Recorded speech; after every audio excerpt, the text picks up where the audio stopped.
the Brotherhood of the Dragon, the Rosicrucians, the Royal Institute of International Affairs, the Trilateral Commission, the Bilderberg Group, the Open Friendly Secret Society of the Vatican, the Russell Trust, the Skull and Bow, the Scroll and Key, the Order. They are all the same, and all work toward the same ultimate goal, a new world order. Many of them, however, disagree on exactly who will rule this new world order, and that is what causes them to sometimes pull in opposite directions while nevertheless proceeding toward the same goal. The Trilateral Commission is an elite group of some 300 very prominent business, political, and intellectual decision makers of Western Europe, North America, and Japan. This enterprise is a private agency that works to build up political and economic cooperation among the three regions. Its grand design, which it no longer hides, is a new world order. A key to the danger presented by the Trilateral Commission is its seminal piece, written for them by Harvard professor Samuel P. Huntington in the mid-70s. In the paper, Professor Huntington recommended that democracy and economic development be discarded as outdated ideas. He wrote the following as co-author of the book Crises in Democracy. We have come to recognize that there are potential desirable limits to economic growth. There are also potentially desirable limits to the indefinite extension of political democracy. A government which lacks authority will have little ability short of cataclysmic crises to impose on its people the sacrifices which may be necessary. Look at the Council on Foreign Relations. Many members, in fact the majority, never serve on the executive committees. They never go through any initiation of any kind. They are, in fact, the power base and are used to gain a consensus of opinion. The majority are not really members, but are made to feel as if they are. In reality, they are being used and are unwilling or unable to understand.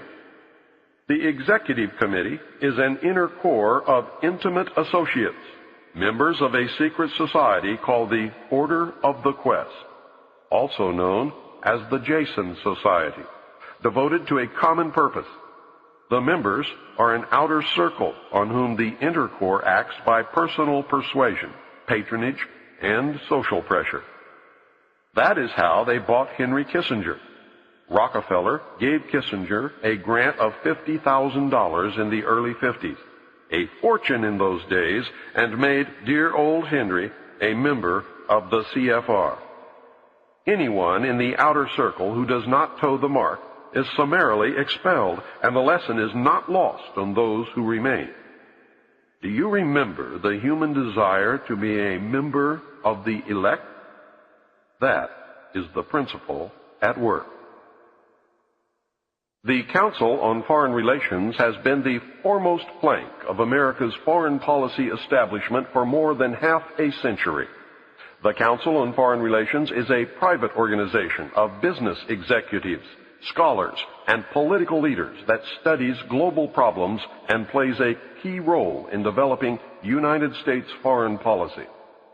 The CFR is one of the most powerful semi-official groups concerned with America's role in international affairs.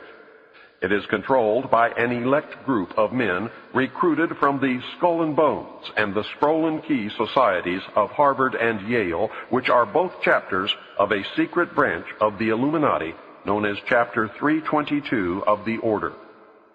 The members of the Order make up the Executive Committee of the Council on Foreign Relations after undergoing initiation into the Order of the Quest, also known as the Jason Society. The Council on Foreign Relations is an offshoot sister organization to the British Royal Institute of International Affairs. Their goal is a new world order. Although it existed as a dinner club in New York, it did not take on its present power until 1921, when it merged with the Royal Institute of International Affairs and received its financial base from J.P. Morgan, the Carnegie Endowment, the Rockefeller family, and other Wall Street banking interests. The Council on Foreign Relations controls our government. Through the years, its members have infiltrated the entire executive branch, State Department, Justice Department, Central Intelligence Agency, and the top ranks of the military. Every director of the Central Intelligence Agency has been a member of the CFR. Most presidents since Roosevelt have been members. The members of the CFR dominate ownership of the press, and most, if not all, of America's top journalists are members. The CFR does not conform to government policy.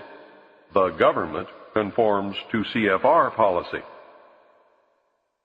I read top-secret documents while with Naval Intelligence that stated that President Eisenhower had appointed 6 of the executive committee members of the CFR to sit on the panel called Majesty 12, also known as Majority 12 for security reasons.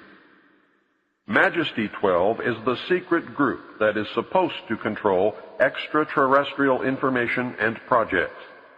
The document stated that Eisenhower had also appointed 6 members from the executive branch of government who were also members of the CFR. The total membership of Majesty 12 was 19, including Dr. Edward Teller and the 6 members from the Jason Scientific Group. Again, whether this is true or disinformation depends solely upon the existence of aliens. The CFR is a secret society in that it forbids the taking of notes or the publishing of minutes of its meetings.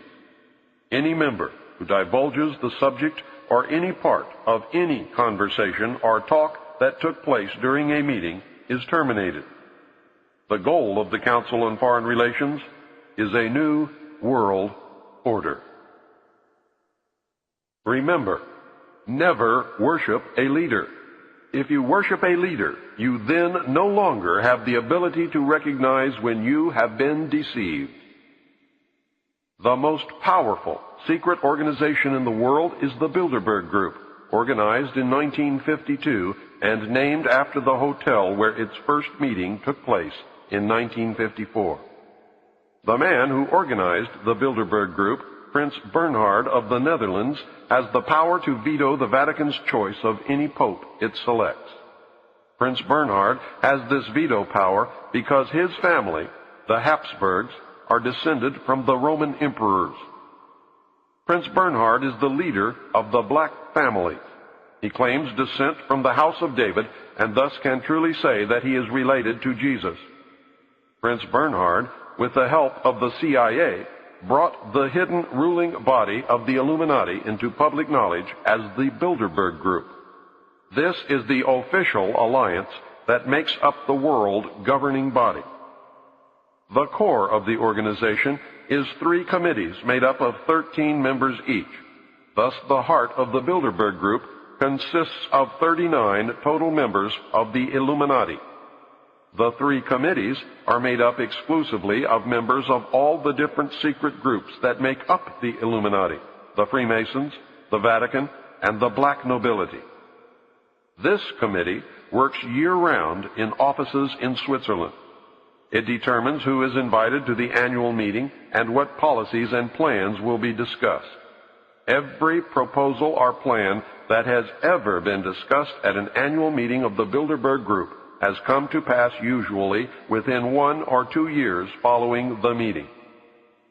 The Bilderberg Group is directing the quiet war that is being waged against us. How can they do it? These are the men who really rule the world. Manly P. Hall, 33rd degree Mason, probably the most renowned expert on these subjects, wrote in his book, The Secret Destiny of America. For more than 3,000 years, secret societies have labored to create the background of knowledge necessary to the establishment of an enlightened democracy among the nations of the world. All have continued, and they still exist, as the Order of the Quest. Men bound by a secret oath to labor in the cause of world democracy decided that in the American colonies they would plan the roots of a new way of life. The Order of the Quest was set up in America before the middle of the 17th century. Franklin spoke for the Order of the Quest, and most of the men who worked with him in the early days of the American Republic were also members. Not only were many of the founders of the United States government Masons, but they received aid from a secret and august body existing in Europe, which helped them to establish this country for a particular purpose known only to the initiated few. The members of the Bilderberg Group are the most powerful financiers, industrialists, statesmen, and intellectuals who get together each year for a private conference on world affairs. The meetings provide an informal, off-the-record opportunity for international leaders to mingle and are notorious for the cloak of secrecy they are held under. The headquarters office is in The Hague in the Netherlands. The goal of the Bilderberg Group is a one-world, totalitarian socialist government and economic system. Take heed, as time is running short. You must understand that secrecy is wrong. The very fact that a meeting is secret tells me that something is going on that I would not approve. Do not ever believe that grown men meet on a regular basis just to put on fancy robes, hold candles, and glad-hand each other. George Bush, when he was initiated into the Skull and Bones, did not lie naked in a coffin with a ribbon tied around his genitalia and yell out the details of all his sexual experiences because it was fun. He had much to gain by accepting initiation into the order, as you can now see. These men meet for important reasons, and their meetings are secret because what goes on during the meetings would not be approved by the community. The very fact that something is secret means there is something to hide. John Robison wrote Proofs of a Conspiracy in 1798, and I believe he said it best in the following passage. Nothing is so dangerous as a mystic association. The object remaining a secret in the hands of the managers, the rest simply put a ring in their own noses by which they may be led about at pleasure, and still panting after the secret, they are the better pleased the less they see of their way. A mystical object enables the leader to shift his ground as he pleases and to accommodate himself to every current fashion or prejudice. This again gives him almost unlimited power, for he can make use of these prejudices to lead men by troops. He finds them already associated by their prejudices and waiting for a leader to concentrate their strength and set them in motion. And when once great bodies of men are set in motion, with a creature of their fancy for a guide, even the engineer himself cannot say, "Thus far shalt thou go, and no farther." Is the common man really as stupid as the elite seem to believe? If he is, then maybe the average citizen is better off ignorant, being manipulated this way and that whenever the elite deem it necessary.